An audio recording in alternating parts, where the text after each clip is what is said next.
ولقد يسرنا القرآن للذكر فهل من مدكر. بسم اللہ الرحمن الرحیم. السلام علیکم ورحمۃ اللہ وبرکاتہ. خواتین و حضرات، میں دوبارہ حاضر ہوں آپ کے سامنے. مولانا الیاس گھمن صاحب کا اشتہار جو مسجدوں کے اندر لٹکا ہوا ہوتا ہے، اور 20 رکعت تراویح کے دلائل، اس کے دلیل نمبر 2 کا جائزہ آپ کے سامنے پیش کروں گا کہ آیا یہ روایت صحیح ہے یا غیر صحیح ہے، موضوع ہے یا ضعیف ہے. اس کے علاوہ دلیل نمبر 1 کے متعلق میں نے آپ کے سامنے اسے پیچھے والے ویڈیو میں گفتگو کی تھی، اس کو آپ دیکھ سکتے ہیں. اب میں دلیل نمبر 2 کے اوپر باتیں عرض کروں گا آپ کے سامنے. پہلے یہ دیکھیے، آپ اسکرین پہ دیکھ سکتے ہیں، یہ ان کا اشتہار ہے. مولانا الیاس گھمن صاحب مرتب ہیں اور مکتبہ اہل السنہ والجماعہ سے چھپی ہوئی کتاب ہے. ان کا یوٹیوب چینل ہے، یہاں کونے میں لیفٹ کارنر میں دیکھ سکتے ہیں، احناف میڈیا سروس AMS کے نام سے. بہرحال دلیل نمبر 2، اس کو میں زوم کر دیتا ہوں تاکہ آپ کو سمجھ میں اچھی طرح سے آ سکے، آپ دیکھ سکیں.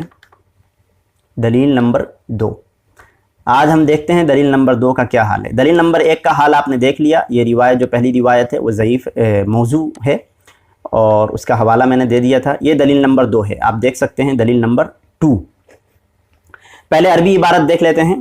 عربی عبارت ہے: قال الامام الحافظ المحدث عبداللہ بن محمد بن ابی شیبۃ حدثنا یزید بن ہارون قال اخبرنا ابراہیم بن عثمان عن الحکم عن مقسم عن ابن عباس رضی اللہ عنہما ان رسول اللہ صلی اللہ علیہ وسلم كان يصلي في رمضان 20 رکعۃ والوتر. حوالہ انہوں نے پیش کیا ہے بریکٹ میں مصنف ابن ابی شیبہ جلد 2 صفحہ نمبر 286، اور دوسرا حوالہ ہے معجم کبیر طبرانی جلد 5 صفحہ نمبر 433. ترجمہ ہے: حضرت عبداللہ بن عباس رضی اللہ عنہما فرماتے ہیں کہ رسول اللہ صلی اللہ علیہ وسلم رمضان شریف میں 20 رکعت نماز اور وتر پڑھاتے تھے. 20 رکعت نماز بریکٹ میں ہے تراویح، یعنی کہ تراویح اور وتر پڑھاتے تھے. یہ روایت آپ نے دیکھا، عوام اس سے تاثر یہ لے گی کہ یہ مصنف ابن ابی شیبہ کی روایت ہے جس کو عبداللہ ابن عباس رضی اللہ عنہما نے روایت کیا ہے کہ اللہ کے رسول صلی اللہ علیہ وسلم رمضان میں 20 رکعت نماز تراویح پڑھاتے تھے.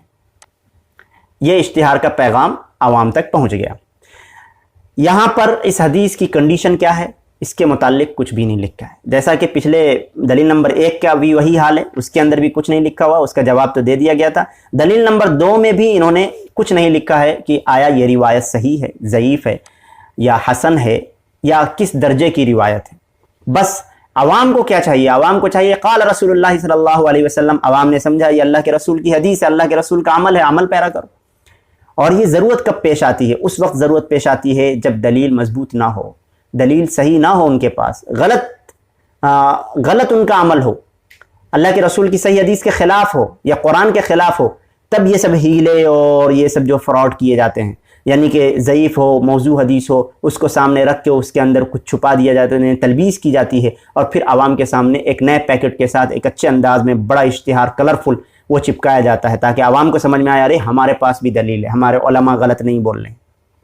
لیکن دیکھیے، یہ روایت مصنف ابن ابی شیبہ کی ہے، یقیناً ہے. اور اس روایت کے اندر آپ کے سامنے سند پہلے بیان کیا گیا ہے کہ قال ابن ابی شیبہ حدثنا یزید بن ہارون قال اخبرنا ابراہیم بن عثمان عن الحکم عن مقسم عن ابن عباس. تو یہ جو ہے سند ہے، اس سند کے اندر ابراہیم بن عثمان عن الحکم عن مقسم عن ابن عباس کی سند ہے. یہ جو سند ہے کیا ہے؟ ابراہیم بن عثمان دیکھ سکتے ہیں آپ، عن الحکم عن مقسم عن ابن عباس. تو یہ سند ہے. اس کے راوی ابراہیم، یہ دیکھیں دوسری لائن دیکھیے، حدثنا یزید بن ہارون قال اخبرنا ابراہیم بن عثمان. ابراہیم بن عثمان جو ہے، ابراہیم بن عثمان، ان کے بارے میں علامہ زیلعی حنفی رحمۃ اللہ علیہ خصوصی طور پر جو میں 20 رکعت تراویح کے تعلق سے جتنے بھی ویڈیوز آپ کے سامنے اپلوڈ کر رہا ہوں، پیش کر رہا ہوں اور آپ کو بتا رہا ہوں کہ صحیح کیا ہے، اس کے اندر میں زیادہ تر جو جرح تعدیل وغیرہ کے شخصیات ہیں وہ احناف سے ہی آپ کے سامنے پیش کرنے کی کوشش کر رہا ہوں.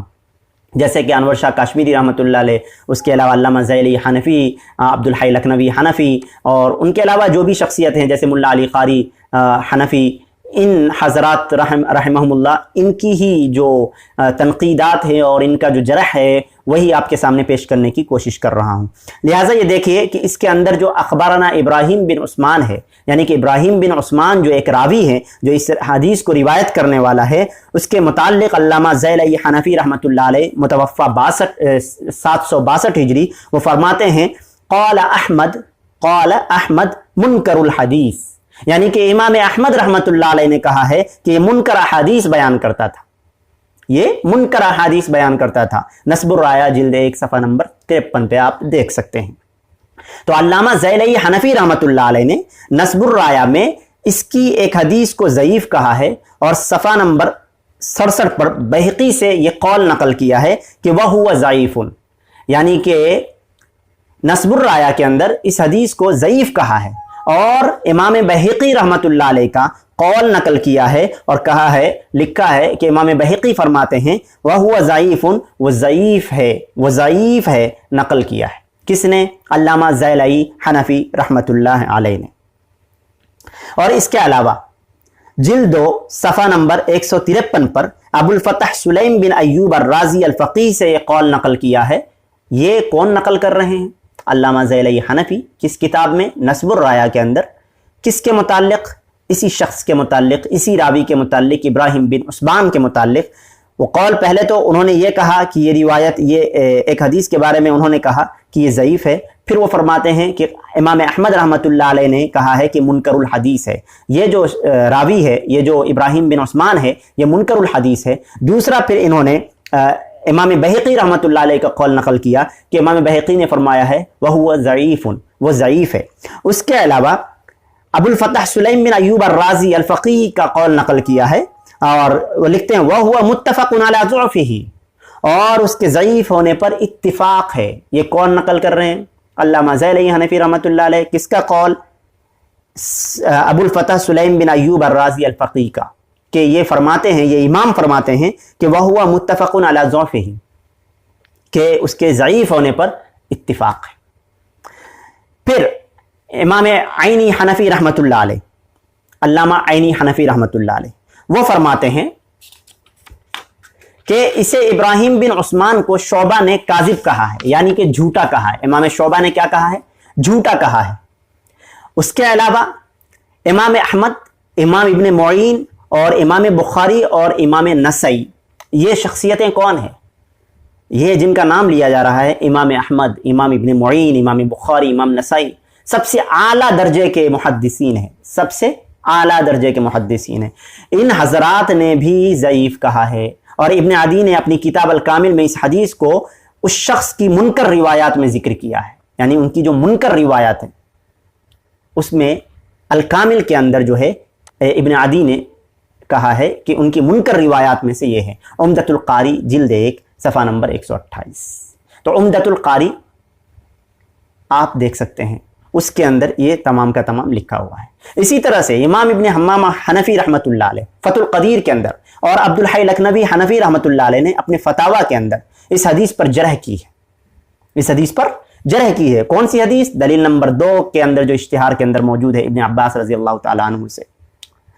اور آگے اور بڑھتا ہوں، انور شاہ کاشمیری دیوبندی رحمۃ اللہ علیہ اس حدیث کے بارے میں لکھتے ہیں کہ اور جو 20 رکعات ہیں تو وہ آپ سے ضعیف سند کے ساتھ ہیں، اور اس کے ضعیف ہونے پر اتفاق ہے العرف الشذی کے اندر۔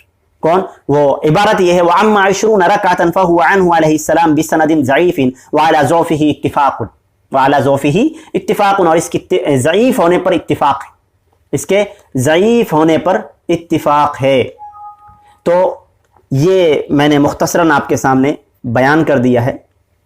اور اس کے علاوہ ایک شخصیت ہے، دیوبند کی شخصیت ہے، زکریا کاندلوی، شیخ زکریا کاندلوی رحمۃ اللہ علیہ، وہ اوجز المسالک کے اندر بھی اس کے متعلق جرح کر چکے ہیں۔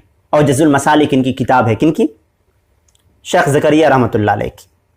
ابو شیبہ ابراہیم بن عثمان پر محدثین کی شدید جرح کے لیے دیکھیے میزان الاعتدال جلد 1 صفحہ نمبر 47-48، تہذیب التہذیب جلد 1 صفحہ نمبر 144 سے 145۔ اور علامہ سیوطی نے اس حدیث کے راوی پر شدید جرح کی اور کہا ھذا حدیث ضعیف جدا لا تقوم به حجہ، یہ حدیث سخت ضعیف ہے اور اس سے حجت قائم نہیں ہوتی، الحاوی للفتاوی کے اندر ہے۔ اس روایت کے بارے میں انور شاہ کاشمیری رحمۃ اللہ علیہ آگے فرماتے ہیں کہ یہ ضعیف سند ہے اور اس کے ضعف پر اتفاق ہے، لہٰذا میں ایک لفظ استعمال کر رہا ہوں حافظ زبیر علی زئی رحمۃ اللہ علیہ کا، ایک ہوتا ہے تلقی بالقبول، یعنی اس کو قبولیت تلقی بالقبول حاصل ہے، جیسے کہ صحیح بخاری ہے اس کو تلقی بالقبول حاصل ہے۔ تو ان کا ایک لفظ ہے حافظ زبیر علی زئی صاحب کا، وہ فرماتے ہیں تلقی بالرد، اس روایت پر تلقی بالقبول حاصل نہیں بلکہ تلقی بالرد حاصل ہے، یعنی کہ جتنی بھی میں نے آپ کے سامنے جرح پیش کی ہے وہ تمام جرحیں احناف کے جو بڑے ائمہ ہیں ان کی طرف سے میں نے پیش کی ہے، لہٰذا دلیل نمبر 2 کا یہ حال ہے کہ اس کا جو راوی ہے ابراہیم بن عثمان وہ اس قابل نہیں ہے کہ ان کی روایات کو اور خصوصی طور پر ان کی جو منکر روایتیں ہیں اس سے دلیل پکڑی جائے۔ ثابت یہ ہوا کہ یہ روایت بھی منکر روایت ہے، موضوع قسم کی روایت ہے، یعنی ضعیف سے بھی نچلے درجے کی روایت ہے۔ مجھے امید ہے کہ آپ حضرات نے دلیل نمبر 2 کا جائزہ سن لیا ہے، انتظار کریں انشاءاللہ تعالی ہم آگے بات کرتے ہیں اشتہار کے دلیل نمبر 3 اور اس سے آگے۔ جب تک کے لیے اجازت دیجیے، اور اس سے پہلے کہ میں ویڈیو اسٹاپ کروں آپ کو بتا دوں کسی بھی طرح کا کوئی سوال ہو تو کامنٹ ضرور کریں، انشاءاللہ تعالی میں جواب دینے کی کوشش کروں گا۔ السلام علیکم ورحمۃ اللہ وبرکاتہ۔